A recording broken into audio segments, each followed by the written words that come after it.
যেভাবে বিদ্যুৎ যাচ্ছে এবং বিদ্যুতের যে 10 মিনিট 15 মিনিট পর বিদ্যুৎ নেই, 1 ঘন্টা 2 ঘন্টার জন্য, এই ব্যাপারে বিস্তর কথা হয়েছে যে আমরা যদি সত্যিকার অর্থে লোডশেডিংই করি আমরা, তাহলে লোডশেডিংয়ের একটি সিস্টেম আছে, একটা শৃঙ্খলার মধ্যে করতে হবে।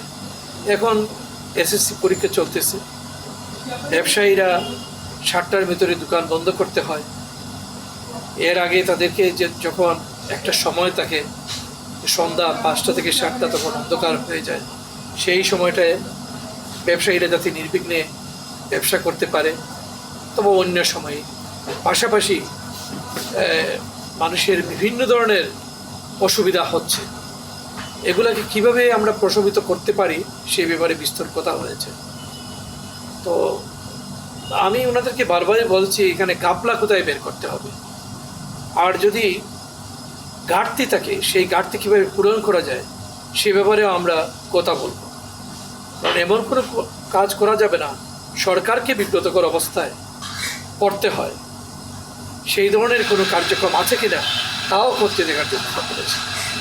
কারণ 10 থেকে 15 মিনিট বিদ্যুৎ থাকলো আবার চলে গেল, এটা লোডশেডিংয়ের পর্যায়ে পড়ে না। সেই বিষয়টাই কথা হয়েছে ওনাদের সাথে। ওনারা আশ্বস্ত করেছেন অতি দ্রুত তারা সবাই বসবেন এবং এইসব ব্যাপারে করণীয় যা কিছু তা তারা জরুরি ভিত্তিতে করবেন।